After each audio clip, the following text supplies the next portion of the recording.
Bonsoir tout le monde, merci beaucoup d'être là. Je suis très heureuse de vous retrouver pour ce deuxième jeudi 5 à 7 Jason Patrimoine qui est présenté par le Bureau de la culture et des bibliothèques de la ville de Longueuil. Donc, je suis Joëlle Perrondeau, conseillère en développement culturel et pour l'histoire, le patrimoine et l'archéologie. Et donc, je suis contente de vous retrouver pour cette série d'événements qu'on organise au mois de juillet sur le patrimoine. Donc, on vise vraiment à faire des activités sur un grand éventail de sujets qui touchent plusieurs facettes du patrimoine longueuillois qui est riche, complexe et pluriel. Alors, merci beaucoup d'être parmi nous pour notre 5 à 7 ce soir. Notre 5 à 7 qui porte aujourd'hui sur les archives, les documents d'archives, les objets et les œuvres d'art qui racontent Longueuil. Alors, j'ai la chance d'être entourée de différentes collègues, différents partenaires d'organismes culturels et qui œuvrent en histoire et en patrimoine à Longueuil, qui vont nous présenter un aspect de l'histoire de Longueuil à travers un objet ou une œuvre d'art ou un document d'archives. Alors, très contente de ce sujet, très contente de vous retrouver, mesdames. Avant de vous présenter chacune des intervenantes, je veux simplement citer que la semaine prochaine, on se retrouve encore une fois le jeudi pour un 5 à 7 avec la Société historique et culturelle du Marigot, qu'on a la chance de retrouver pour un atelier participatif sur le patrimoine modeste de Longueuil. Donc, fort intéressant, ne manquez pas ce rendez-vous. Et on termine le 29 juillet avec des visites en présentiel cette fois-ci, donc dans les rues du Vieux-Longueuil, un parcours urbain art et patrimoine. Donc, vous pouvez toujours vous inscrire. Il reste quelques places là, selon les heures de départ que vous devez sélectionner entre 17h et 19h. Donc, voilà pour la série 5 à 7 Jason Patrimoine. Donc, je veux aussi mentionner que les 5 à 7 Jason Patrimoine sont financés dans le cadre de l'entente de développement culturel conclue entre la Ville de Longueuil et le gouvernement du Québec. Donc, on remercie grandement nos partenaires.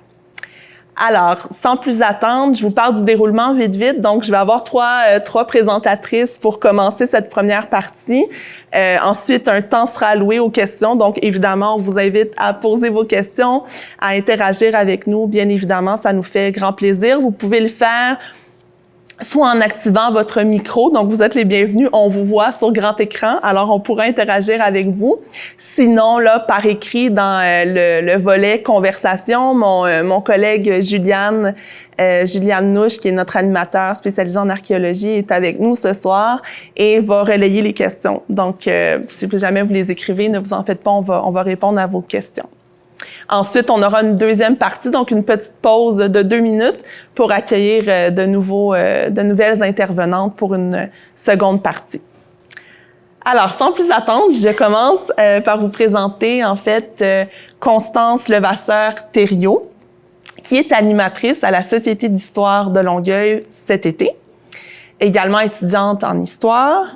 Et donc, Constance, tu viens nous présenter un objet bien particulier, alors qui nous raconte un pan de l'histoire, notamment là, des pratiques religieuses à Longueuil. Oui. Donc, bonjour à tous. Aujourd'hui, ce soir, dans le cadre de Jason Patrimoine, je vais vous présenter cet objet de notre collection, un petit peu poussiéreux, mais on l'a sorti de l'étage en haut dans le bâtiment. Donc, en fait, moi, ma présentation aujourd'hui est basée sur un travail fait par une étudiante en muséologie qui est nommée Anne-Élisa Mamprin. Elle a fait un projet de recherche nommé Musée École 2020, dans lequel elle a cherché des informations sur le chemin de croix ici. Donc, ce projet est en fait organisé par la chaire de recherche sur la gouvernance des musées et le droit à la culture. Dans sa remarquable recherche, Madame Mamprin a su documenter ce chemin de croix il y a quand même une histoire assez intéressante. Donc, moi, je suis née et j'ai vécu dans une société laïque et la religion n'a pas du tout fait partie de ma vie. Donc, moi, en voyant cet objet, je savais même pas c'était quoi un chemin de croix. Je me suis juste fait dire que c'était ça. Donc, c'est un peu pour cette raison que j'ai voulu le présenter. J'ai voulu un peu faire de la recherche de mon côté. Puis je trouvais que c'est un élément d'histoire qui nous est souvent oublié aujourd'hui, que je crois qui est très important à apprendre. Donc, tout d'abord, je vais présenter brièvement l'objet de façon brève. Et ensuite, je vais expliquer son apport à l'histoire de Longueuil. Donc, cet objet, on l'a nommé à la Société d'histoire comme un chemin de croix portatif ou individuel. Il est surmonté d'un crucifix, comme on peut voir avec Jésus dessus. Il comporte aussi des petites manivelles ici que l'on peut tourner. Je le ferai pas, mais on peut les tourner et en fait, ça défile les images ici qui sont les 14 stations de la Passion du Christ. En fait, la sculpture de métal ici évoque la 12e des stations. Également, les mensurations sont 26,5 cm de longueur, 9 cm de profondeur et 65 cm de hauteur. Donc, ce chemin de croix a été donné à la Société d'histoire par une femme nommée Rita Bourdon de Maisonneuve. Et en fait, il appartenait à sa mère, qui est Marie-Louise Mercille Bourdon. Donc, en fait, moi, aujourd'hui, je vais vous présenter, que c'est quoi un chemin de croix au départ? Parce que moi-même, je me suis posé la question, peut-être que plusieurs d'entre vous aussi peuvent se poser la question. Donc, en fait, les chemins de croix sont un objet très important pour la tradition chrétienne. Ils commémorent ce qu'on appelle la Passion du Christ, la Passion du Christ qui en fait l'ensemble des événements précédents et accompagnant la mort de Jésus de Nazareth. Donc, divisé en 14 stations, les chemins de croix proposent aux fidèles de revivre ce qu'a vécu Jésus. Selon la chaire de recherche du Canada en patrimoine ethnologique de l'Université Laval, les chemins de croix ont été insérés dans les villages et les villes afin de remplacer les pèlerinages en Terre Sainte. Et également, à l'époque, les représentations iconographiques des 14 stations dans les églises étaient faites pour que les fidèles qui étaient analphabètes puissent reconnaître les textes bibliques sans avoir à les lire. Et encore aujourd'hui, cette commémoration qui est très importante a lieu souvent lors du Vendredi Saint. Moi, en fait, là, je vais commencer un peu avec l'histoire, le lien avec l'histoire. Dans le cas du Québec, cette dévotion au chemin de croix a été très populaire dans la deuxième moitié du 19e siècle à la première moitié du 20e siècle. Même si, malheureusement, on n'a pas la date précise de la construction de cet objet, on peut estimer qu'il a été conçu à cette époque. Les chemins de croix qui sont dits individuels sont très mal documentés, donc il était difficile d'avoir de l'information sur cet objet particulier. Madame Monprin, qui a fait la recherche, elle a trouvé des informations plus détaillées en contactant les différentes congrégations religieuses du Québec, même des États-Unis, celles qui avaient des objets ressemblant à celui-ci. C'est en fait la conservatrice du monastère des Augustines, Ariane Blanchet-Robitaille, qui lui a dévoilé le fabricant. C'est en fait une compagnie américaine nommée Koenig Brothers. Et en fait, on a pu découvrir aussi que ce chemin de croix n'était pas unique, que c'était en fait un produit manufacturé par cette compagnie. D'ailleurs, en faisant moi-même quelques recherches, j'ai pu en trouver quelques-uns sur eBay, qui étaient à vendre à un prix assez cher. Et j'ai pu trouver que les Koenig Brothers fabriquaient des objets religieux à partir des années 1900 environ, début des années 1900. Et même actuellement, le même chemin de croix exactement, mais un peu plus propre et nettoyé que le nôtre ici, se retrouve en Gaspésie. Il est noté sa date après 1904. Donc, on peut se dire que c'est environ la date. Et cet objet, malgré son apparence actuelle, a un grand lien avec l'histoire de Longueuil. En fait, il est lié à cause de la famille donatrice, il est lié à des pionniers de Longueuil. Comme mentionné au début de ma présentation, ce chemin de croix appartenait à Marie-Louise Mercille Bourdon, née en 1882, décédée en 1968. C'est sa fille Rita Bourdon de Maisonneuve, qui est décédée en 2017, qui l'a donné à la Société d'histoire. Puis ces deux femmes sont directement liées à des pionniers de Longueuil, qui sont nommés André Marcille et Marie Lefebvre. Ces deux femmes, en fait, sont la 9e et la 10e, respectivement, sont la 9e et 10e descendantes de ces personnes. C'est en fait l'association des descendants d'André Marcille. C'est sur ce site-là qu'on a pu regarder tous les descendants et qu'on a pu trouver des informations sur cet homme. En fait, cet homme qui est né en 1642 et décédé en 1725 est le premier des Marcille ayant fait le voyage pour arriver en Nouvelle-France.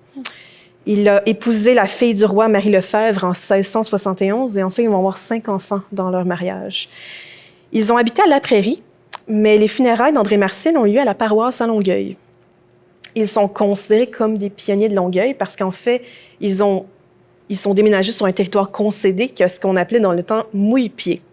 Puis ce territoire mouille-pied a été un conflit pendant une certaine époque, a été le conflit entre le curé de La Prairie et le curé de Longueuil. Donc, ce territoire est il a appartenu en 1721. Il a finalement été concédé à Longueuil. Donc, c'est pour ça qu'on dit que c'est des pionniers de Longueuil. Donc, la famille Marcille et Mercille, maintenant le nom a un peu changé, ont été honorés lors du 350e anniversaire de la seigneurie de Longueuil en 2007, avec le parc de la Baronnie. Il y a un beau monument où on peut voir toutes les familles pionnières qui sont là. En fait, également, Marie-Louise Mercille-Bourdon, c'est Maria Joseph Bourdon. Les Bourdons sont aussi une famille pionnière, mais en faisant quelques recherches, Joseph Bourdon n'a pas rapport avec cette famille pionnière des Bourdons. Donc, un peu pour conclure, ce chemin de croix a plusieurs grandes importances pour l'histoire de Longueuil et pour notre histoire à tous aujourd'hui. Une importance d'abord sur le plan général parce qu'il atteste la dévotion générale des Québécois au catholicisme au 19e et 20e siècle. Également, il représente la colonisation du territoire de la Nouvelle-France, mais aussi le début de l'histoire de Longueuil, le début de la fondation de Longueuil. Et en fait, c'est le lien entre les anciennes propriétaires de l'objet et leur descendance avec lequel on peut dire ça. Donc, à mes yeux, cet objet demeure une pièce très importante de notre collection ici à la Société d'histoire de Longueuil parce qu'il commémore notre passé religieux et ses familles pionnières importantes. Merci beaucoup, Constance. Donc, on voit qu'à partir d'un objet, avec une recherche historique très minutieuse, là, on peut remonter là, à effectivement une famille pionnière de Longueuil. C'est fort intéressant. Oui. Et comme tu disais, il y avait une manivelle, donc on pouvait tourner. On le fera pas parce que le papier date de 1904. C'est ça. Donc, on va faire attention au papier, mais c'est fort intéressant. Merci beaucoup. Merci, Constance. D'ailleurs, j'oubliais de le mentionner à nos participantes, mais c'est un hasard pour cette première partie. Nos 3 partenaires ici, mes 3 collègues, ont choisi, là, sans se consulter, un objet qui est lié d'une façon ou d'une autre au patrimoine religieux, en fait. Donc, ça dit quelque chose aussi sur les racines de Longueuil et son lien avec la religion. Donc, sans plus attendre, je vais passer la parole à notre deuxième intervenante, qui est Laurence Perrier, donc qui est guide, animatrice au Musée de la Cocathédrale Saint-Antoine de Padoue pour cet été. Et Laurence va nous présenter, on a des images sur le PowerPoint, en fait, le calvaire normand. Oui, exactement. Donc, je vais présenter le calvaire normand, là, qui, pour faire du pouce sur ce que Constance a dit, là, qui est également là, un objet très important là, pour le passé de Longueuil. C'est un objet très ancien, en fait, qui date du 15e siècle. C'est le plus vieil objet qu'on a au musée de la Cocathédrale. Mais c'est vraiment un objet qui relie là, le passé et le présent de Longueuil. Donc, moi, je trouve que c'est un très bel objet. C'est pour ça que j'ai décidé de le présenter aujourd'hui. Donc, le calvaire normand, c'est une croix en grès. C'est une œuvre d'art religieux rustique. On voit le Christ qui est représenté sur la croix. Donc, l'œuvre mesure 145 cm là, au total avec le socle et 95 cm là, si on prend seulement la croix. Donc, je vais commencer par expliquer c'est quoi un calvaire. Un calvaire, c'est une croix qu'on érigeait là, traditionnellement à un carrefour routier pour rappeler la passion du Christ aux passants. Donc, Constance a expliqué c'est quoi la passion du Christ. C'est les événements qui entourent la mort de Jésus là, sur la croix. Donc, cette croix-là, elle a une histoire bien spéciale pour Longueuil. Donc, tout remonte à 1657, alors que Charlemagne fonde sa seigneurie de Longueuil. Donc, Charlemagne qui va se faire concéder là, un arpent une terre là, devant Ville-Marie sur la rive sud de Montréal. Donc, alors qu'il cherche un nom là, pour sa seigneurie de Longueuil, il va décider de l'appeler Longueuil en l'honneur de la commune d'origine de sa mère, Judith Duchesne, qui est originaire de du village de Longueuil, en Normandie. Donc, c'est comme ça que la seigneurie de Longueuil, qui va devenir la ville de Longueuil, a trouvé son nom. Et d'ailleurs, Charlemagne était originaire de Dieppe, en Normandie. Donc, la Normandie, là, ce coin-là de la France, est vraiment ancré là, dans l'ADN là, de Longueuil au moment de sa fondation.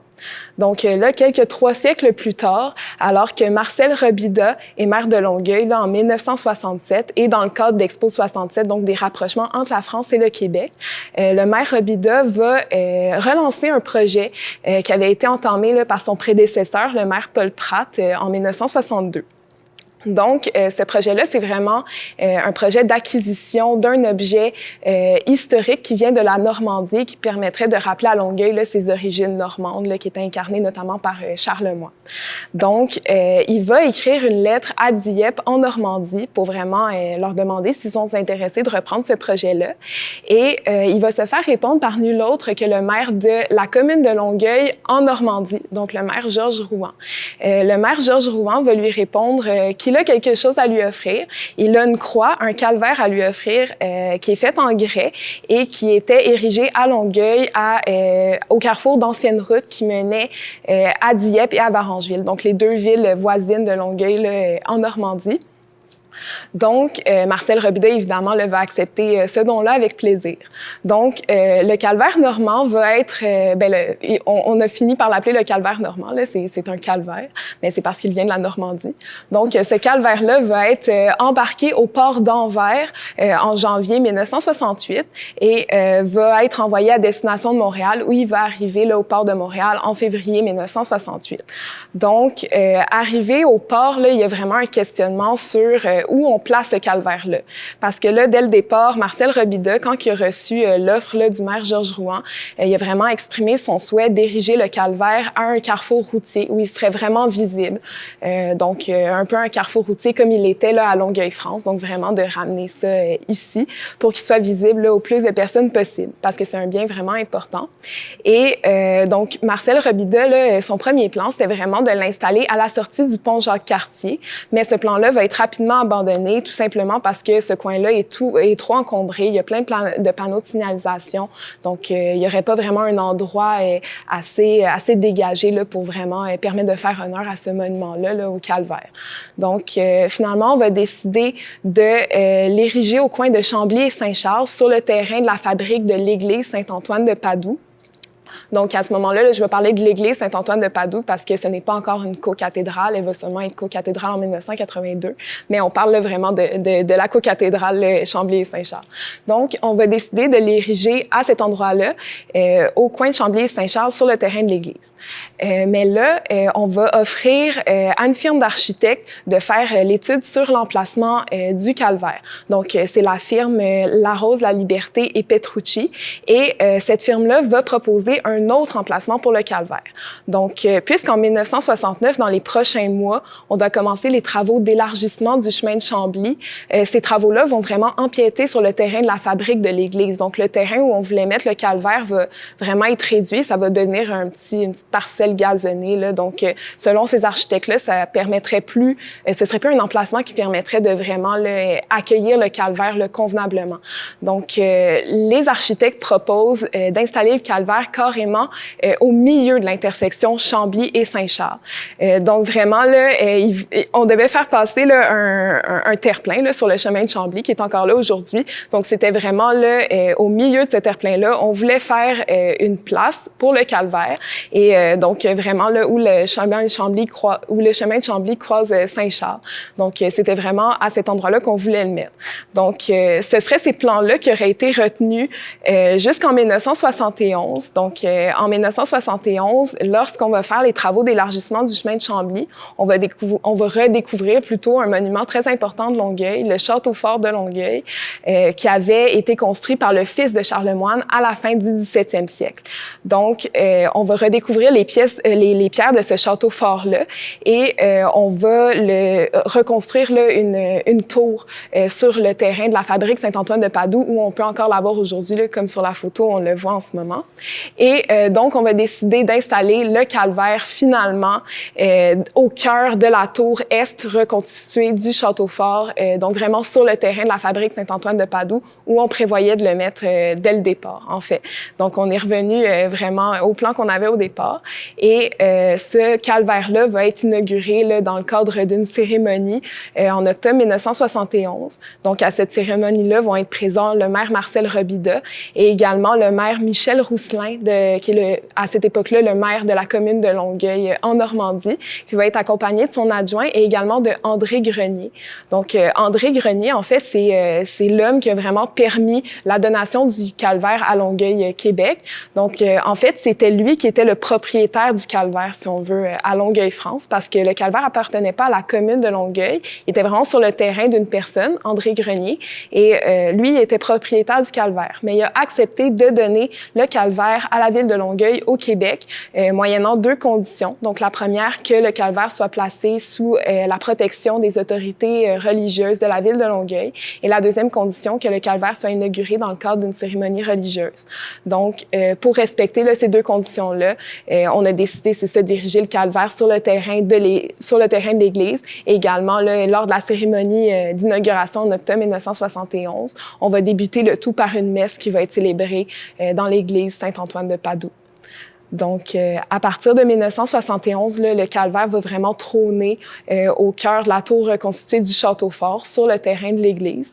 Et mais le temps faisant son œuvre, également les éléments faisant leur œuvre, et parce que le grès de Normandie n'est pas adapté aux températures québécoises, là, qui sont beaucoup moins clémentes, là, particulièrement l'hiver. Donc, on voyait vraiment des signes d'érosion là, sur le calvaire. Il était de plus en plus abîmé, surtout la sculpture du Christ sur la croix, là, qui était très, très érodée, très abîmée. Donc, il fallait prendre, avec le temps, là, on s'est dit qu'il fallait prendre action là, pour préserver ce calvaire-là qui date du 15e siècle et qui est quand même un objet très important. Donc, en 2008, le président de la Société d'histoire de Longueuil va envoyer une lettre au maire de Longueuil, le maire Gladu, pour lui demander de prendre action. Donc, la ville de Longueuil va envoyer une lettre au Centre de conservation du Québec pour leur demander de faire une étude là, pour chercher à préserver le calvaire. Donc, finalement, en 2013, on a relocalisé le calvaire dans la crypte de la cocathédrale Saint-Antoine de Padoue. Donc, ici, là, on voit une image de ce déménagement-là. Donc, on a vraiment emballé le calvaire soigneusement, on l'a bougé là, avec une grue. Donc, on a fait très, très, très attention et on est allé le placer dans la crypte de l'église. Où il est encore aujourd'hui, où il est visible du musée. Là, vous pouvez venir le visiter cet été. Là, donc, c'est moi qui vous le montrerai.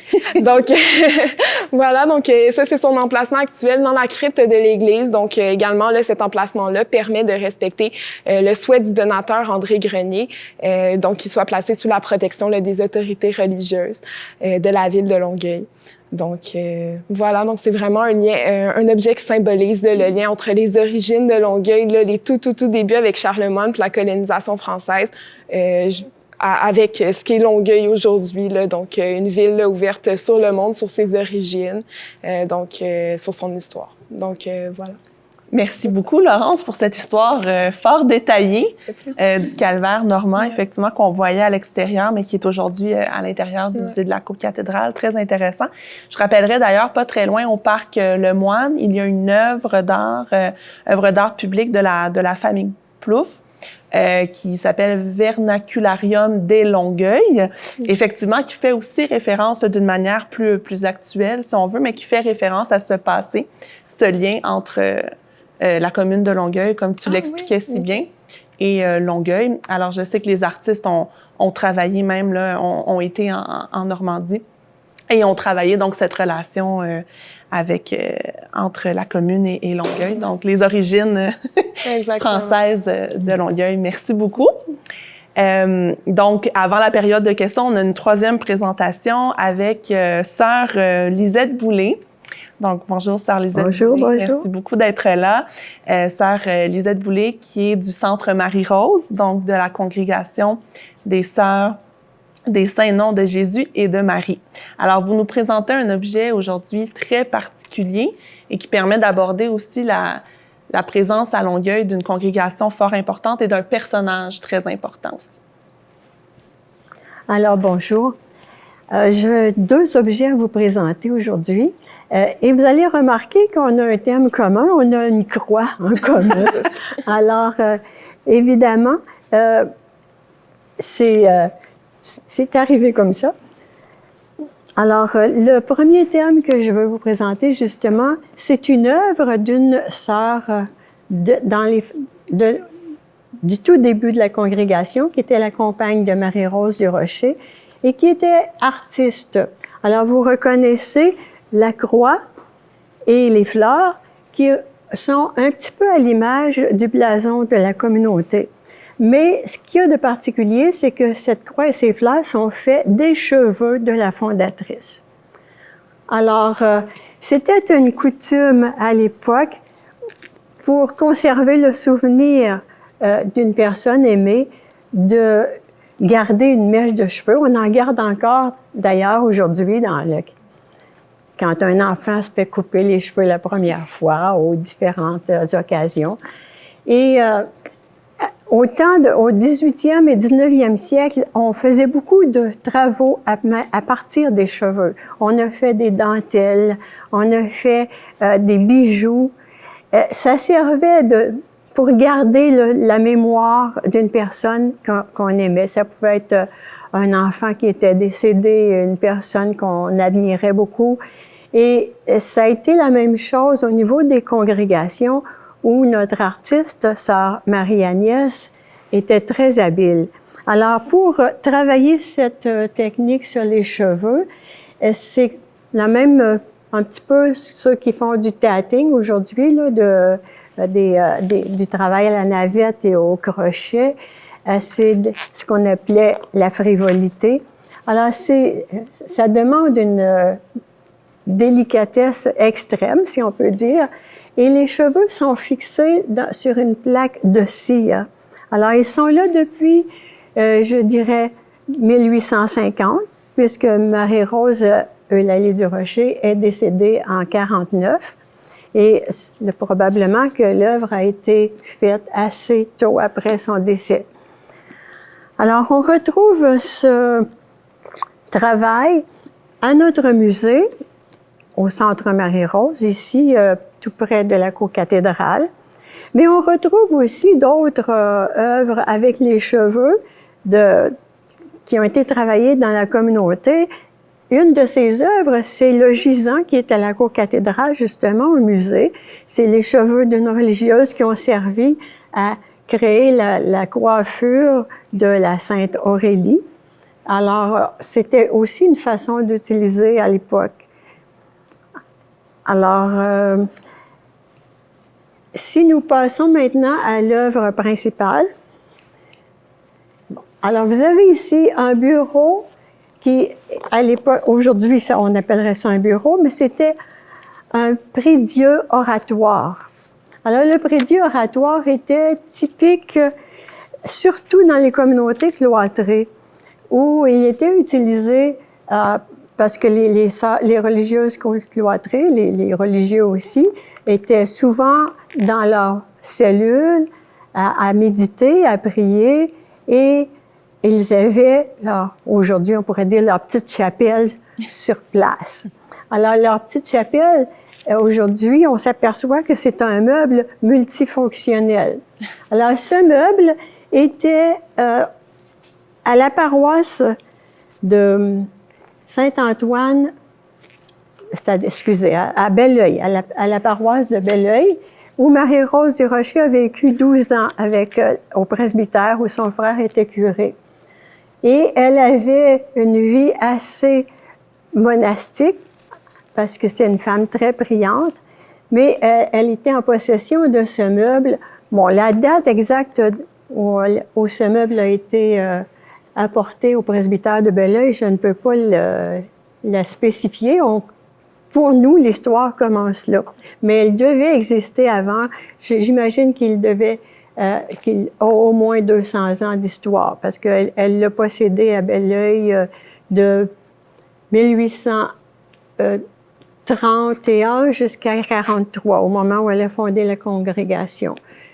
Le meuble a appartenu à la congrégation jusqu'à ce que il soit donné au curé de Saint-Constant lors de la construction de son église en 1925.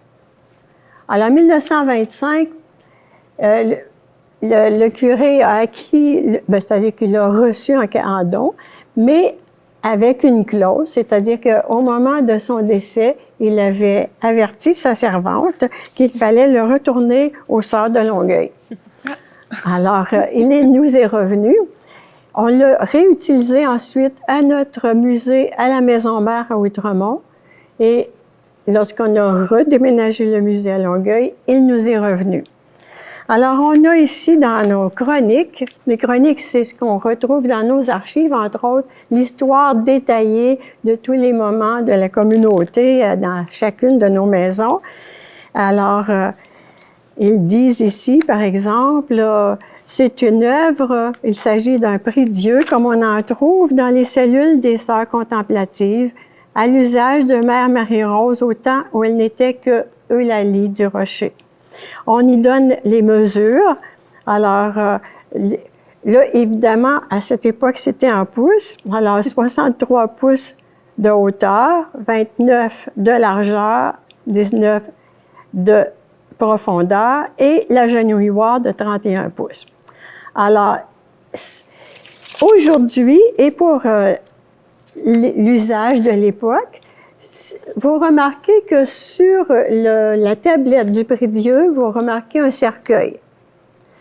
C'était très important à l'époque, d'une certaine façon, d'avoir une pensée pour nos défunts, parce que la plupart du temps, les adultes surtout étaient en deuil presque toute leur vie, à cause des coutumes pour le temps de deuil, et aussi parce que la vie était très difficile, on mourait jeune, la longévité était, à l'époque de Mère Marie-Rose, était en bas de 40 ans, la longévité. Beaucoup d'enfants mouraient en bas âge, et on avait toujours un deuil à vivre. Alors, et aussi, on pensait à nos fins dernières. Alors, on disait ça souvent, c'était la spiritualité de l'époque était beaucoup axée sur les fins dernières aussi. La même chose qu'on a retrouvé dans le calvaire. Maintenant, ce meuble-là, il est multifonctionnel. Alors, si on l'ouvre, on peut voir qu'il y a 2 tablettes dans lesquelles on peut disposer des choses. Alors, ça pouvait être des vêtements, ça pouvait être des objets religieux, des livres. Alors, on a première... On peut aussi descendre la tablette et en faire un secrétaire. Alors, c'est ici que probablement plusieurs lettres ont été rédigées dès avant la fondation, parce qu'elle correspondait avec Monseigneur Bourget pour déjà préparer les choses. Alors, dans la partie où il y a un genre de plexiglas là, pour le protéger, on retrouve des extraits de ces lettres, ses lunettes et choses, son chapelet, alors différents objets. Sur l'autre section, on trouve aussi un sablier. Je ne sais pas si on peut le voir sur une des photos, le sablier. On le voit dans le bas de la tablette. Là. Mm-hmm. Alors, le sablier, c'était l'horloge de l'époque et délimitait le temps d'oraison. Mère Marie-Rose aurait probablement passé des heures en oraison, mais elle avait autre chose à faire. Alors, avec le sablier, ça délimitait le temps de prière. Et en même temps, c'était un indicateur pour l'époque aussi. Elle servait aussi de bibliothèque, évidemment. Sa bibliothèque ici, c'était les livres religieux de son époque. On voit qu'ils ont de l'âge parce que c'est les originaux. Alors, ces livres de chevet. Alors, là-dessus, on trouve un livre, entre autres, sur le Sacré-Cœur, qui était une de ses dévotions, de ses grandes dévotions. Et c'est dans à partir de ce livre-là où il parlait du feu brûlant de l'amour du Christ qui transforme le monde, qu'elle a trouvé sa phrase symbolique qui est « Je suis venue apporter le feu sur le monde », qu'elle qu'est-ce que je voudrais sinon qu'il brûle. Alors, c'est toute la fougue et la passion qu'elle a mis pour faire son œuvre à l'époque. Alors, je pense que ça complète pas mal la présentation du cahier. J'avais le nom du curé de Saint-Constant, M. Alire Cloutier. Alors, j'ai vu qu'il n'a quand même pas vécu des siècles à la suite du don, puisqu'on l'a vu. Merci beaucoup, Sœur Lisette Boulay. Fort intéressant. Encore une fois, des objets qui sont de très près liés à l'histoire de Longueuil, hein, donc intimement liés. Merci à vous trois, en fait, mesdames, fort intéressant. Merci à nos partenaires, donc Société d'histoire, Musée de la Côte-Cathédrale, Centre Marie-Rose. On arrive à notre première période de questions ou d'interventions de la part de nos participantes. Donc, n'hésitez pas, si vous le voulez, à activer votre micro si vous avez des questions, des commentaires sur l'une ou l'ensemble des présentations. Par exemple, oui? On en aurait une de M. Patrice Duguay, et je crois qu'elle était pour le premier objet. Savez-vous depuis quand la pratique du chemin de croix existe et quelle en est l'origine, et est-ce que c'est une tradition qui existe seulement dans la religion catholique ou est-ce que les autres variantes de la chrétienté ont un rite semblable? Bonne question. Oui, ce que je sais sur le chemin de croix, la pratique, elle a été instaurée, je crois, par les franciscains. Donc, elle date du Moyen Âge. Mais au départ, c'était en Terre Sainte. La deuxième question, c'était à propos... C'est l'origine, puis est-ce que c'est seulement la religion catholique qui pratique un rite du genre? Ça, je pourrais pas le dire exactement. Je sais que les catholiques le font. Je sais pas pour les protestants, mais en fait, je pourrais pas vous dire. Pas de problème. Mais Ça là-dessus, la religion catholique, qu'est-ce qu'elle avait de spécial, c'est que dans chaque église, on retrouvait un chemin de croix. Et c'est une tradition, je pense, qui est assez ancienne. Tandis que si on regarde les religions protestantes, ils ont la même Bible que les catholiques, au fond. Mais ils n'avaient pas de représentation religieuse dans les églises. Alors, ils n'avaient pas de... Mm-hmm. Mais le chemin de croix, au fond, ça rappelle les derniers chapitres des évangiles qui relatent toutes comme les étapes de la passion du Christ. Alors, ça a été... toutes les religions chrétiennes ont cette tradition, mais comment on l'a pris, ça peut être différent. Merci beaucoup. Est-ce qu'il y avait d'autres questions par écrit? Je les vois pas. Non? Est-ce qu'il y a quelqu'un qui voudrait intervenir? Est-ce que un commentaire aussi, avez-vous? Est-ce qu'un objet vous a particulièrement étonné? N'hésitez pas. Je sais que des fois, on est un peu gêné d'intervenir, là, comme ça. Ah, il y a une main levée.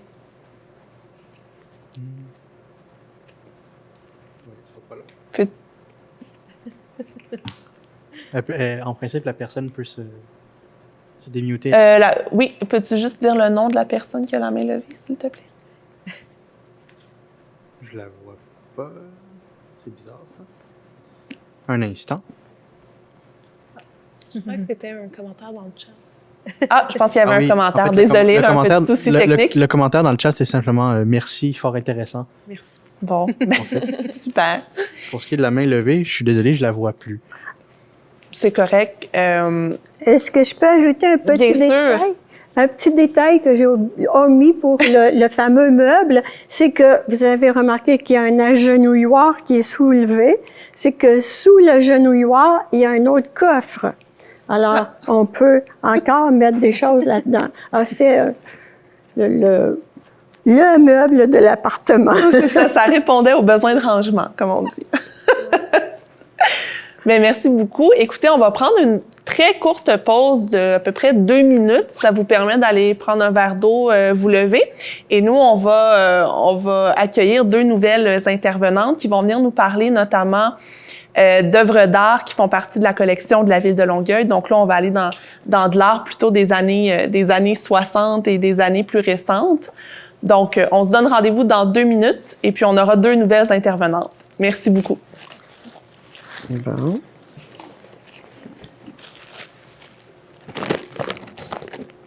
Merci beaucoup, mesdames. Merci. C'est fermé, là? OK. Parfait. Mais merci beaucoup. Agréable. À vous. C'était vraiment le fun. C'était Camille en premier.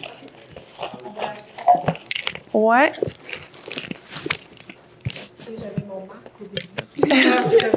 Merci beaucoup, Sarah. C'était vraiment intéressant. Bon, en tout cas, j'étais pas, comme on dit, aussi. Mais il y a tellement d'informations hein, dans les livres d'archives. En fait, Oui. C'est vraiment intéressant. Je sais. Je sais.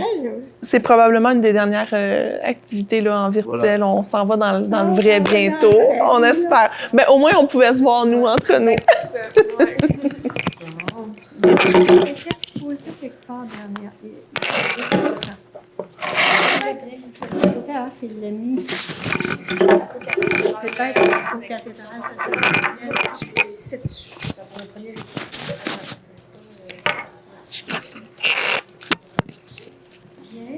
Merci beaucoup. Donc, je vais envoyer la vidéo à Odette, côté, donc vous pourrez la voir. Puis là, les États-Unis et tout le Canada pourront le voir. Ça va augmenter votre C'est ça, votre public. Tout à fait. Merci beaucoup. ça m'avait manqué. Juliane va vous raccompagner si vous voulez descendre. Soit vous restez ici ou si vous devez quitter, Juliane va vous raccompagner. Pas pour ça, Non.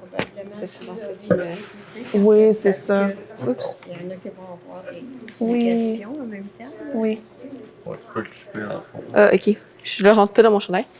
Oh, ben tu vas être assis là. Ouais. C'est vrai. Tu peux le couper. Camille? C'est bon. Ah, elle installe son micro, c'est bon. Ouais.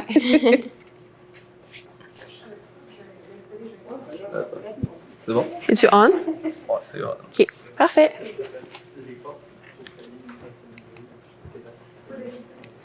Tu peux t'asseoir ici. Merci. Quand tu es assis, tu peux enlever ton masque. Est-ce que j'ai des choses entre les dents? OK, c'est bon.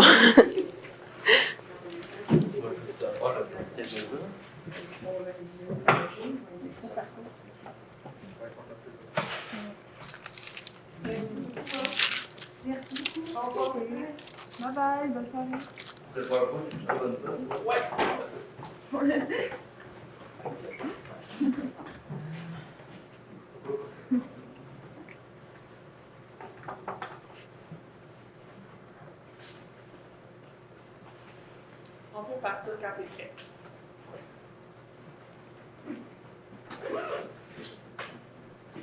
Donc, dans 10, 9, 8, 7, 6, 5, 4, 3.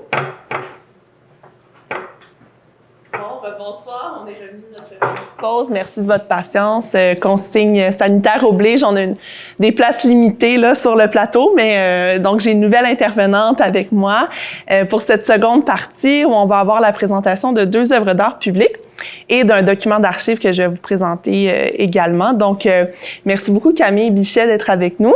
Ça fait plaisir. Donc, Camille est animatrice spécialisée là, en art visuel, art public au Bureau de la culture et des bibliothèques de la Ville de Longueuil. Donc, elle travaille notamment là, à présenter l'exposition qui est en cours à l'édifice Marcel Robida, mais aussi à animer des parcours urbains art et patrimoine dans le Vieux-Longueuil. Et donc, aujourd'hui, Camille, tu viens nous parler d'une œuvre d'art public qui est pas très loin d'ici. Oui, pas tout loin, effectivement. Donc, c'est vraiment mon œuvre préférée dans tout Longueuil. Ça s'appelle « Il y a pas de feu, il y a pas de feu ». L'artiste s'appelle Guillaume Boudria-Plouffe. Puis, il l'a fait, en fait, il l'a créé en 2017. Donc, c'est encore très récent. Puis, c'est ça, l'œuvre, elle se situe tout à côté de l'édifice Marcel Robida. Donc, elle se retrouve dans le parc Saint-Jean-Baptiste. Saint-Jean-Baptiste, c'est ça. Puis, c'est vraiment tout près. Il y a la placette à côté. Puis, c'est vraiment... elle elle se joint bien aussi à l'environnement puis à la statue qui est tout à côté. Donc, c'est ça, l'œuvre regroupe en fait 4 arbres, donc des frênes qui sont malheureusement morts. Puis, l'artiste a vraiment a vu ça comme un beau défi pour redonner, c'est ça, une deuxième vie à ces arbres. Donc, si on va à la prochaine. Voilà, on peut voir l'artiste Guillaume Boudria-Plouffe qui travaille sur les arbres. Puis, ce qui est vraiment... c'est fantastique qu'il ait refait une deuxième vie, qu'il ait donné une deuxième vie à ces arbres, puisque, en fait, ils ont été touchés par la grille du frêne. Donc, ça, c'est une maladie donnée par la grille du frêne c'est des insectes, en fait, des coléoptères qui sont venus de l'Asie du Sud, puis qui touchent maintenant la plupart de nos frênes ici au Québec. Donc, ça prend plusieurs années aux arbres pour en mourir, mais ça touche beaucoup nos forêts de frênes et tout. Donc, on a décidé, c'est ça, l'artiste a décidé, c'est ça, d'en refaire une belle œuvre. Puis, il faut savoir aussi que l'artiste adore s'inspirer de l'environnement de son œuvre. Donc, il fait pas ça dans son atelier, il fait ça vraiment, il va faire des recherches autour de son sujet principal.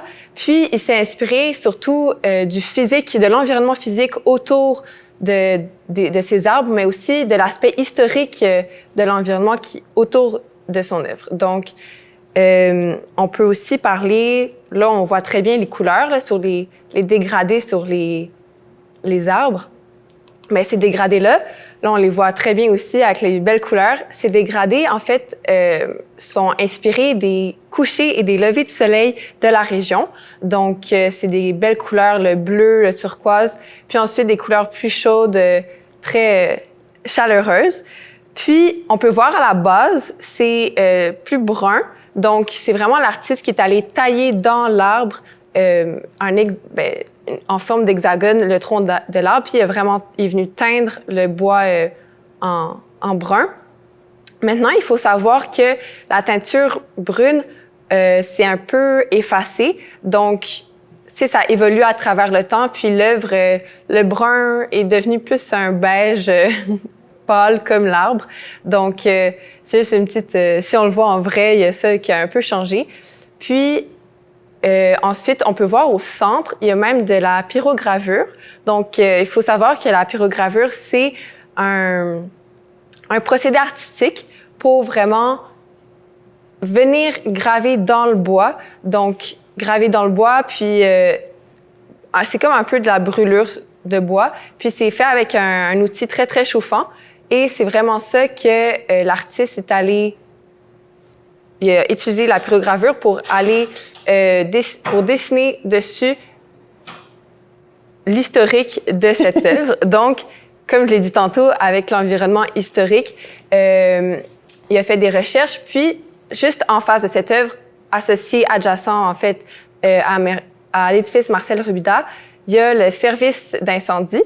Donc, c'est l'ancienne caserne de pompiers. Puis, il a vraiment repris le nom service de pompiers. Il l'a écrit sur les arbres. Il a ajouté même en pyrogravure le dallage aussi qu'on peut remarquer dans le parc. Donc, il fait vraiment des liens avec l'environnement. Puis, il faut savoir aussi que la caserne de pompiers, elle a été construite en 1898. Puis, ça a été, jusqu'en 2017, la plus vieille caserne de pompiers en activité dans tout le Québec au complet. Donc, c'était vraiment une très vieille caserne que maintenant, elle existe encore, elle est encore là, mais elle est juste plus en activité. Puis, Guillaume Boudria-Plouffe, je trouvais ça très intéressant de l'ajouter à l'œuvre, comme pour ajouter aussi un souvenir du patrimoine et tout.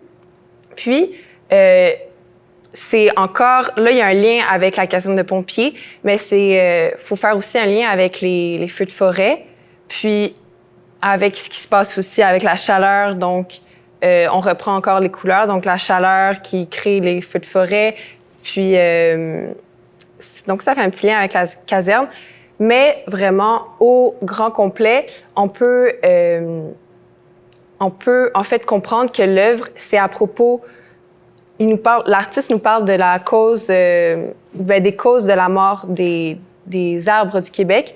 Donc souvent, ce qui crée la mort de nos arbres, c'est soit les insectes, comme la grille du frêne, soit les feux de forêt, donc il y a un lien avec la caserne de pompiers, puis aussi avec la coupe de bois. Puis on peut voir que les arbres sont taillés en angle. Donc, il est venu travailler aussi cet aspect-là. Donc, il y a comme... C'est très engagé aussi comme œuvre. Donc, ces trois raisons-là qui sont subtiles dans l'œuvre, mais qui sont vraiment très, très importantes pour l'artiste. Donc, c'était pas ça pour cette œuvre. Elle est vraiment très, très belle en vrai aussi. C'est subtil dans le décor puisque ça vient se mêler à l'environnement, mais c'est vraiment une œuvre subtile et très, très colorée. Effectivement, merci Camille. Effectivement, c'est une œuvre qui se fond un peu dans le décor, mais qui finalement répond à son environnement. Comme tu le dis, c'est important pour l'artiste. D'ailleurs, tu parlais de la pyrogravure où il y a le dallage. Si je me trompe pas, il y a aussi les arches, donc les fenêtres avec les arches là, de l'édifice Marcel Robida, donc qui répondent un peu à donc une réponse entre l'œuvre et le bâtiment. Puis ce qu'on disait aussi, c'est que l'artiste, les couleurs, tu en as parlé un peu, le dégradé, ça voudrait aussi peut-être vouloir dire ou vouloir faire référence aux couleurs environnantes, c'est-à-dire, bon, oui, le bleu ciel, mais aussi le rouge et le orange des briques, encore une fois, de l'édifice Marcel Robida, du relais Thérapin, de l'ancien relais Thérapin de l'autre côté de la rue sur Saint-Charles. Donc, effectivement, il y a vraiment une référence à l'historique, en tout cas, du lieu. Il faut dire que le carré Saint-Jean-Baptiste ou le parc Saint-Jean-Baptiste était plus boisé à l'époque aussi, donc ça peut faire une certaine référence aussi à ce que c'était avant le lieu. Donc, effectivement, très intéressant. Et si je me trompe pas, Guillaume Boudria-Plouffe, c'est bien ça, maintenant, en fait, crée avec l'entièreté de sa famille, finalement. Donc, on les connaît comme la famille Plouffe, c'est ça? Donc, sa femme, puis ses 3 enfants qui sont assez...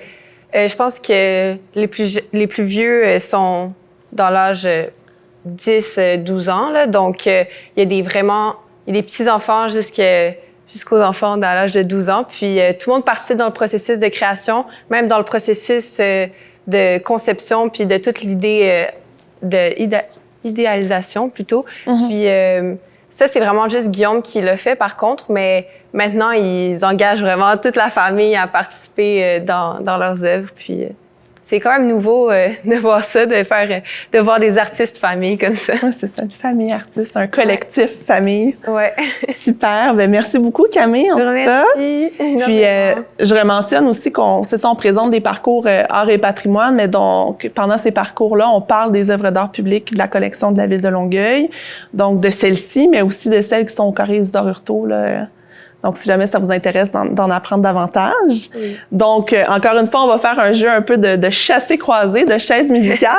Camille va quitter. Je vais vous présenter mon document d'archives et Ève, une autre animatrice là, en art visuel, va venir nous présenter une autre œuvre qui, justement, se trouve au carré Isidore Hurtaud. Donc, je vais laisser Camille quitter le studio. Merci beaucoup, Camille. Ah, en fait, attends, excuse-moi, Camille, on va passer tout de suite aux questions. Si jamais vous avez des questions pour Camille, ce serait maintenant, je ne sais pas s'il y a des questions dans le chat sur cette œuvre. Oui? Pas pour le moment.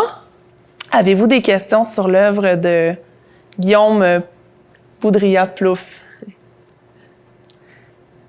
Les gens sont encore un peu gênés. Timide, ben je pense que ça faisait le tour aussi, la présentation. Puis, évidemment, c'est une œuvre... Ah, oui! Oui, moi, Monique, j'aurais voulu savoir si M. Plouffe avait fait d'autres œuvres avant celle-ci et si vous pouvez m'en nommer une, soit ailleurs ou qu'à Longueuil ou d'autres dans Longueuil même.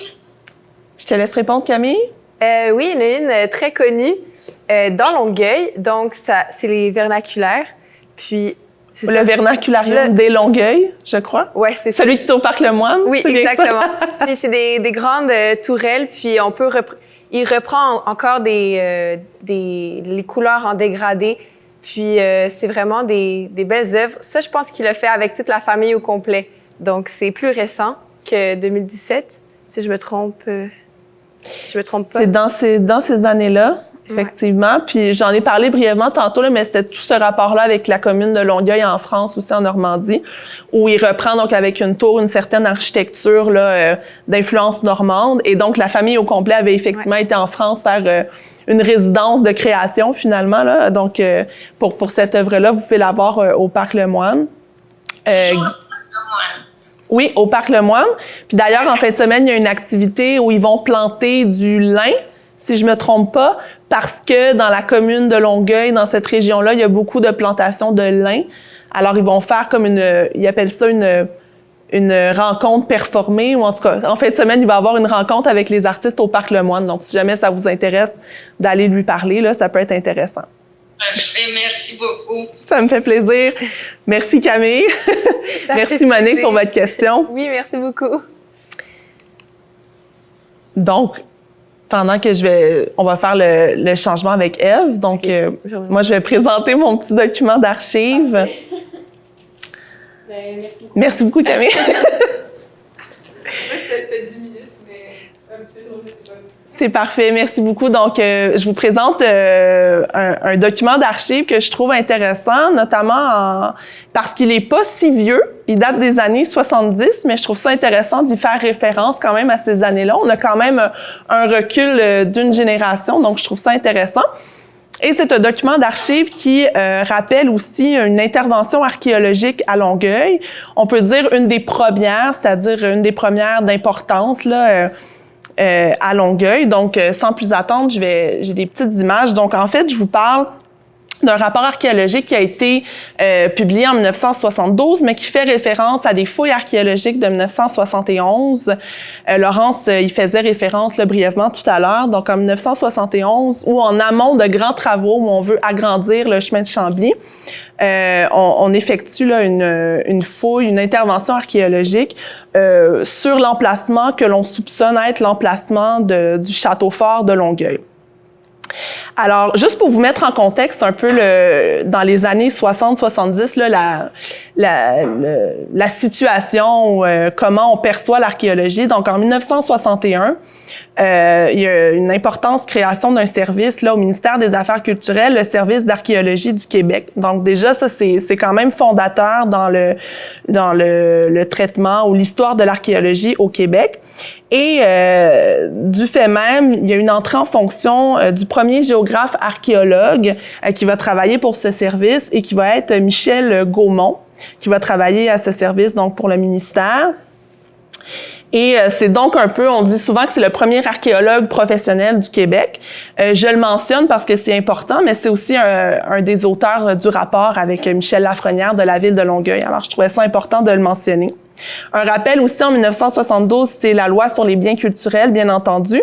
Mais c'est intéressant, dès 1972, les sites archéologiques sont parmi les biens culturels qui sont identifiés là, comme devant être protégés et pour lesquels on doit faire des recherches, etc. Donc, ça vous met un peu le contexte de l'époque. Je trouve ça intéressant.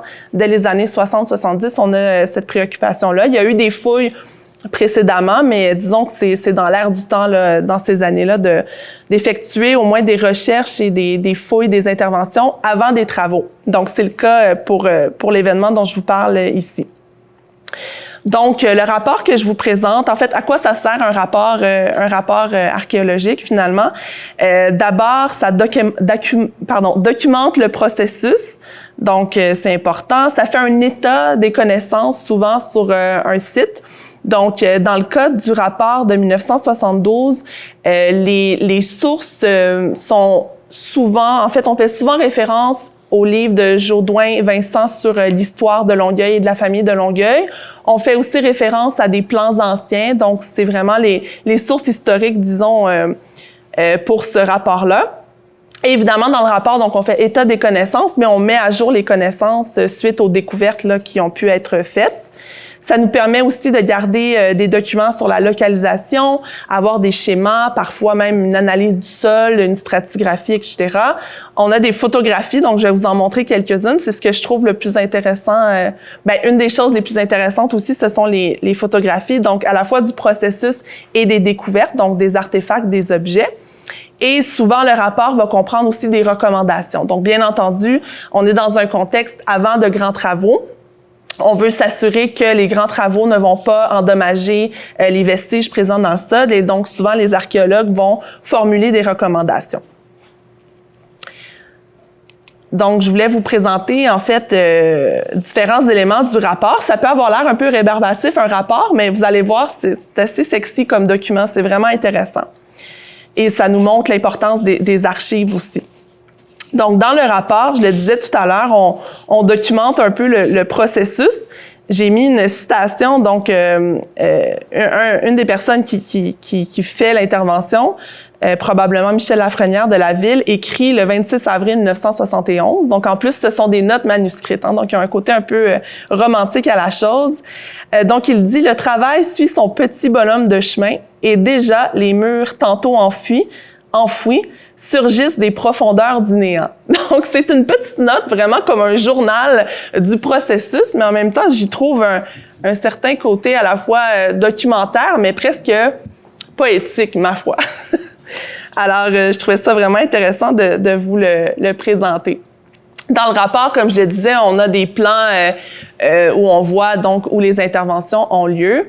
Laurence y faisait référence brièvement tantôt, mais donc le château fort aurait été construit vers la fin du 17e siècle par Charlemagne, qu'on dit Charlemagne de Longueuil, pour le distinguer de son père, qui est Charlemagne le premier, disons. Donc là, c'est plutôt celui qui sera fait baron en 1700. Alors, et le château fort aurait été trouvé sur différentes cartes anciennes, dont celle-ci, où on voit, là où c'est marqué « Castle ». Donc, effectivement, on identifie un certain château. Donc, à travers ces recherches-là, en 1971, on va supposer à peu près où se trouveraient les vestiges. Apparemment, on aurait fait des découvertes un peu fortuites avant, mais c'était la première fois vraiment là qu'on se lançait dans une recherche plus soutenue pour retrouver les vestiges. Et donc, finalement, on va trouver effectivement des choses. Donc, on va trouver les fondations de la tourelle, d'une des tourelles, en fait, certains murs, et on va trouver aussi des sépultures qu'on déplacera, puis celles qu'on soupçonne être sous le chemin de Chambly, on va les laisser là. Comme c'est souvent le cas, là, les archéologues, en fait, j'ai travaillé avec une firme d'archéologues cet été et on me disait, pour un archéologue, le plus important, c'est pas nécessairement de découvrir des choses, mais c'est de laisser en place pour la pérennité, pour protéger les objets. Donc, je trouve que c'est une vision assez intéressante aussi. Et j'en arrive maintenant à quelque chose de plus visuel peut-être, donc des photos d'archives qui se retrouvent dans le rapport de 1972, donc sur les fouilles archéologiques qui ont lieu au printemps 1971. Alors, des photos qui servent, comme je le disais, à documenter le processus, mais qui finalement sont des photos d'archives fort intéressantes. Donc, ici, on voit le panneau qui annonce les fouilles. On voit ici une partie d'une tourelle avec des murs, donc les fondations. Fort intéressant aussi. Donc, on voit la rue, on voit l'équipement, on voit comment travaillaient les archéologues. Donc, en 1971, ça a quand même évolué, ça a quand même changé. Et dans les photos, on voit donc ici un archéologue ou quelqu'un qui travaille là, sur le chantier. Et celle de gauche, encore une fois, un peu comme la note que je vous ai lue, je trouve que ça sert à documenter, mais il y a un côté presque artistique, poétique a posteriori. En tout cas, moi, je trouve ça fort intéressant. J'ai passé beaucoup d'heures à feuilleter ce document. Et ce qui est intéressant, c'est qu'à partir d'archives comme ça, donc on peut faire des expositions, on peut les diffuser, on peut les partager. Entre autres, on a une exposition en ce moment sur différents documents d'archives qui documentent les interventions archéologiques à Longueuil depuis 1971. Donc, on a agrandi ces photos-là pour les présenter au public. On a une autre exposition en ce moment, je le mentionne brièvement, là, au musée de la Côte-Cathédrale, où on s'intéresse plutôt à un autre moment, en 1995, où il y a une autre intervention archéologique, où on va retrouver d'autres objets sur le site qui est aujourd'hui le parc archéologique de la Baronnie. Donc, on a un regard un peu déjà vers ces années-là, un regard sur ces événements historiques importants qui sont pas millénaires ni centenaires, mais qui sont quand même intéressants. Donc, pendant que ma collègue va s'installer, je vais prendre des questions si vous en avez sur le rapport et le document d'archives que je vous ai présenté. Ça va me faire plaisir. Donc, n'hésitez pas à écrire les questions si vous en avez ou à vous exprimer.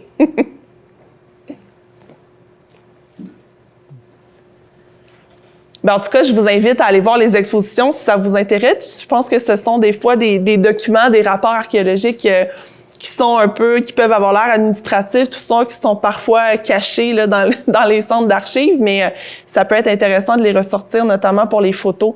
Donc, je vous invite à aller voir les expositions si le cœur vous en dit. Et pendant ma petite présentation, ma collègue Ève est arrivée. Bonjour Ève. Bonjour. Donc, Ève Pigeon est également animatrice, là, comme ta collègue Camille, en arts visuels, arts publics pour le Bureau de la culture et des bibliothèques. Et tu viens nous présenter aussi une œuvre d'art public. Oui, exactement. Mais un peu antérieure à celle qu'on a vue tout à l'heure. Oui. Donc, moi, aujourd'hui, premièrement, bonsoir à tous. Moi, ce soir, je viens vous présenter une œuvre qui a été réalisée dans le cadre de l'Expo 67. Donc, oui, beaucoup plus ancienne que celle que Camille a présentée auparavant. Donc, c'est une œuvre de l'artiste Jean-Louis Chelminski. Donc, c'est un artiste peu connu qui a eu une production assez courte. C'est un artiste qui est issu, en fait, je vais commencer par présenter son œuvre. Alors, l'œuvre n'a pas de titre, donc c'est une sans titre qui a été réalisée en 1967, comme je l'ai dit, dans le cadre d'événements entourant Expo 67. Donc, elle a été donnée ensuite, la ville de Longueuil en a hérité par la suite. Donc, elle a été réalisée probablement dans pour un pavillon en particulier, peut-être même un symposium, on n'a pas d'informations par rapport à ça. Mais bref, elle a été réalisée dans le cadre d'Expo 67. Ensuite, la ville de Longueuil en a hérité.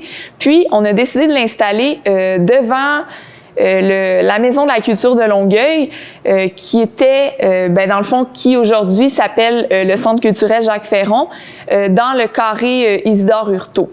Donc, auparavant, c'était la Maison de la culture de Longueuil. C'est devenu le Centre culturel Jacques Ferron en 87.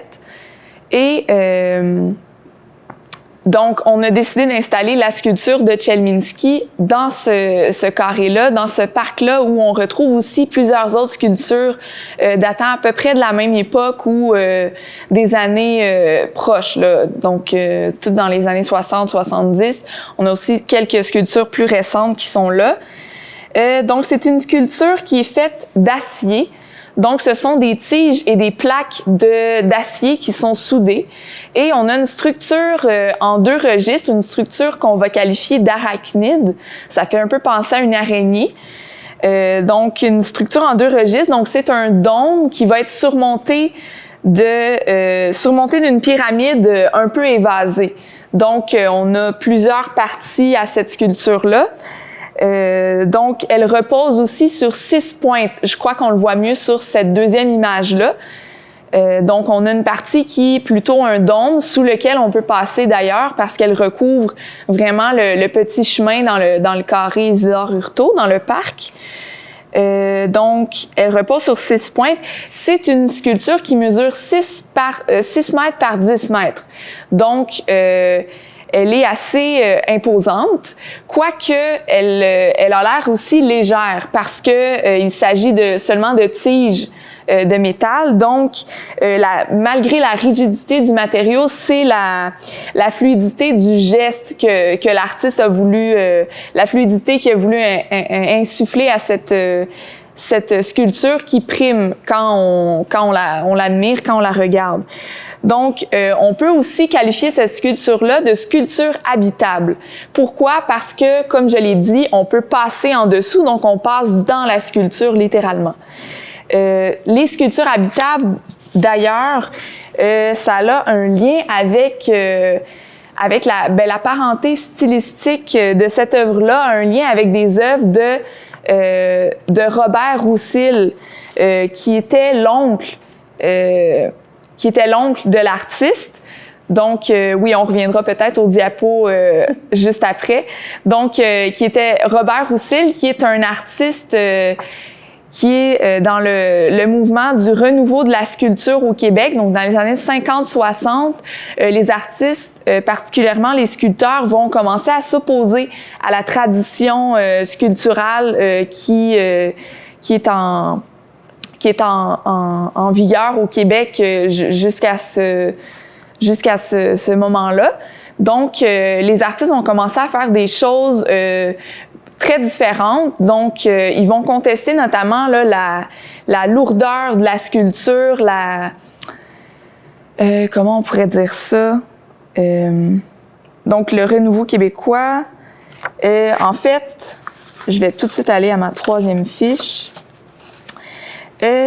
Donc, c'est une contestation de faire... OK. Les artistes contestent, en fait, je me reprends, les artistes contestent beaucoup l'immobilité et la lourdeur de la sculpture plus traditionnelle, là. Et les matériaux aussi, comme le bronze, les métaux très lourds. Donc, ils vont plutôt faire de la sculpture qui est plus fluide, très cinétique, donc avec plus de mouvement. Puis les sculptures de Roussel, comme on peut le voir là, sont en particulier la boule de Robert Roussel, ont une très grande parenté avec l'œuvre que je vous présente de Chelminsky, puisqu'il s'agit, la boule, d'une œuvre habitable, donc d'une sculpture habitable, parce que Roussel avait imaginé une boule dans laquelle on peut entrer. Il y a aussi un lien de parenté avec la sculpture que Robert Roussel, donc l'oncle de l'artiste en question, l'oncle de Chelminsky, une sculpture qu'il a réalisée au Symposium du Mont-Royal en 64. Donc, une sculpture qui était aussi faite de plusieurs tiges d'acier et qui est très aérée aussi comme sculpture, très légère, là.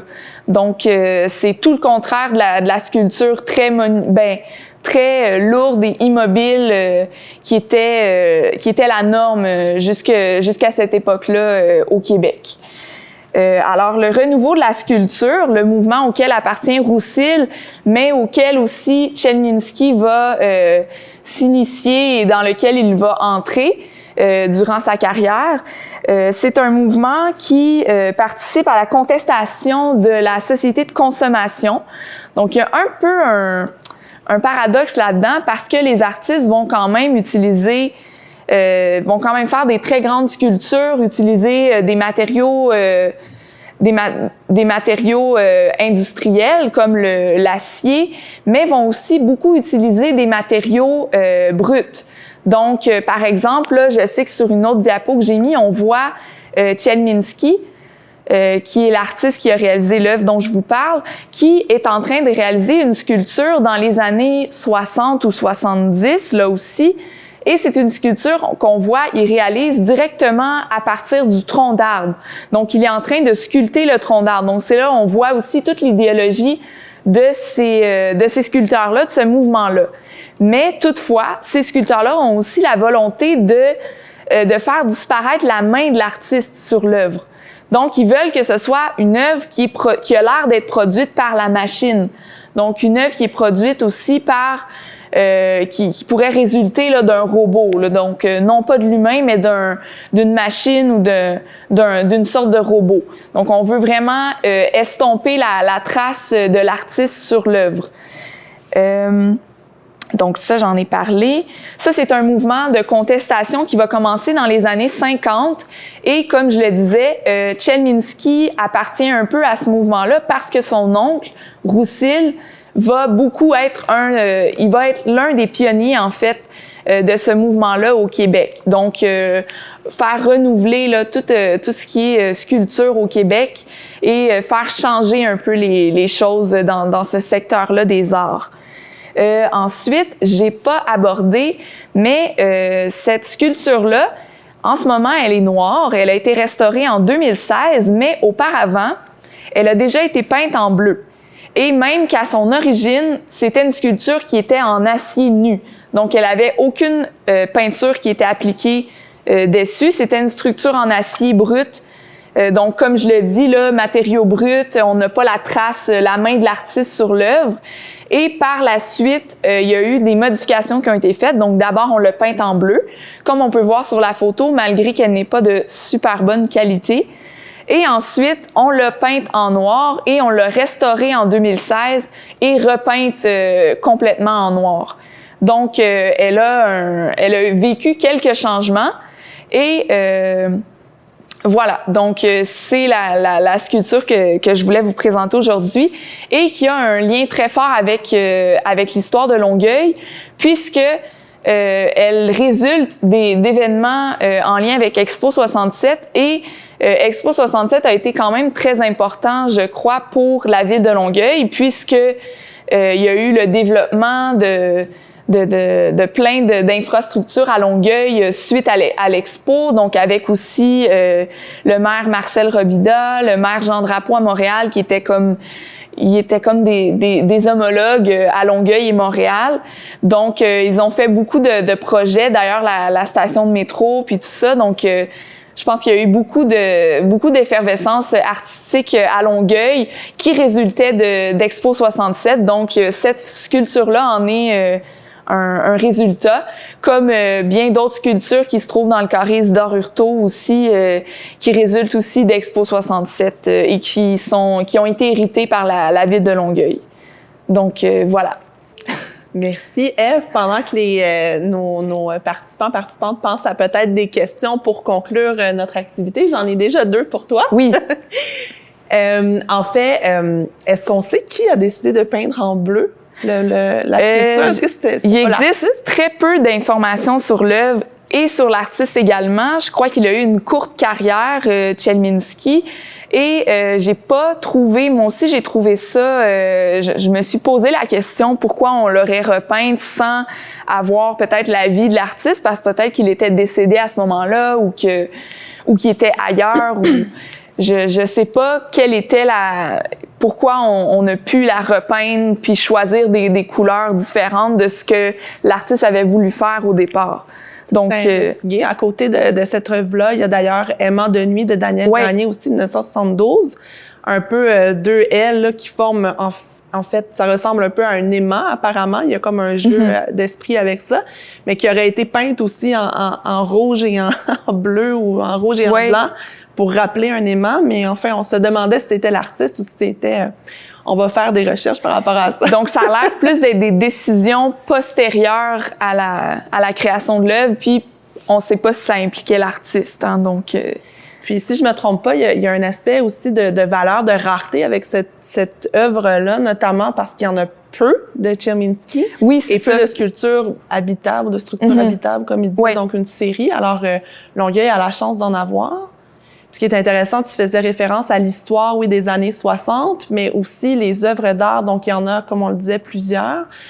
Au carré Isidore Hurtaud, sont sur un site qui a une histoire bien riche aussi. Donc, le site du premier marché de Longueuil en 1853, si je ne me trompe pas.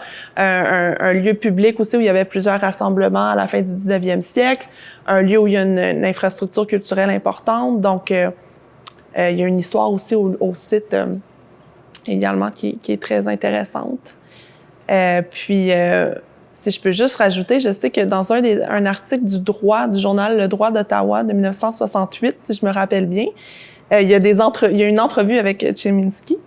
Je pense que j'ai vu ça dans le dossier de recherche. Et puis, je me rappelle pas de la citation exacte, là, mais on voit qu'il y a un côté un peu frondeur aussi chez ces artistes sculpteurs-là. Oui, en fait, c'est des artistes qui voulaient beaucoup provoquer puis changer les choses. Puis c'est ça.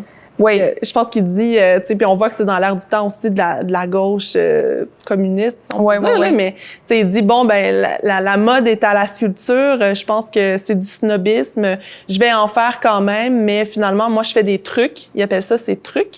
Moi, je fais mes trucs pas pour l'élite, mais pour les gens de la rue. Puis il y a ce côté-là aussi de sculpture dans l'espace public pour les gens. Oui, c'est un peu aussi, j'avais noté ça, un peu comme les ancêtres. Ces types de sculptures-là sont un peu les ancêtres de l'installation.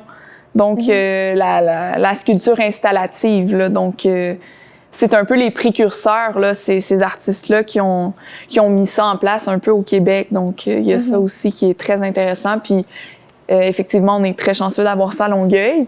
Tout à fait. Parce que c'est un artiste précurseur assez important, à mon avis, de cette mouvance-là de la sculpture au Québec.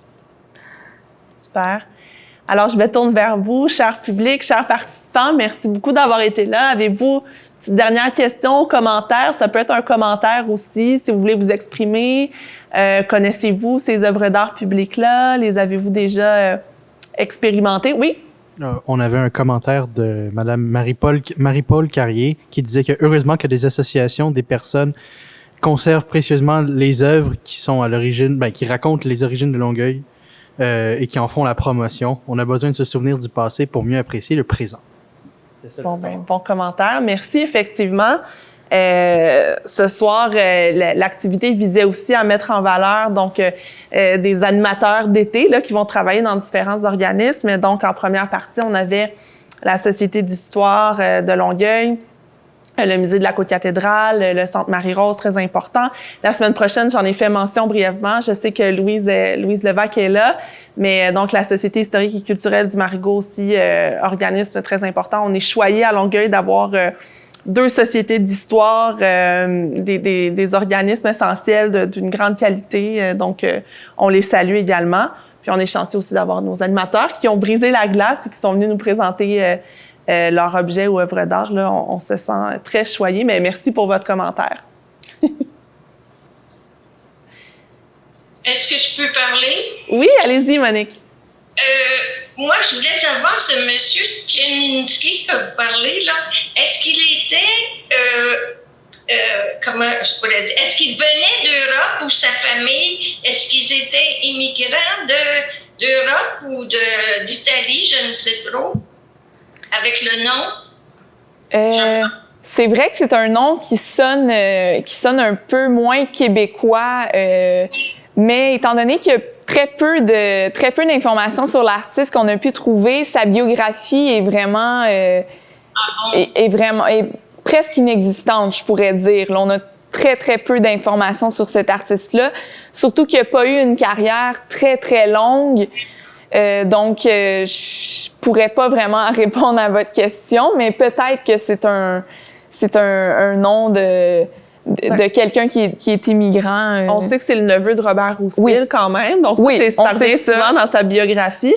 Je voudrais pas m'avancer du tout, là, mais je dirais de consonance peut-être Europe de l'Est ou Russie. Oui. Je sais pas, je ne connais pas sa biographie, mais effectivement, on vous engage pour une recherche plus poussée sur la biographie de l'artiste.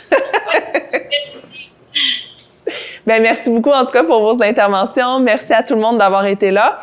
Ça conclut, en fait, notre deuxième 5 à 7 Jason Patrimoine. Donc, on vous donne rendez-vous la semaine prochaine pour parler, là, avec la Société historique et culturelle du Marigot, du patrimoine modeste. Donc, des maisons rapaillées, des shoebox, des bungalows, des centres d'achat, du patrimoine un peu moins ostentatoire, mais tout aussi intéressant. Donc, ce sera un sujet fort intriguant et fort intéressant pour la semaine prochaine. Merci beaucoup à tout le monde. Au revoir.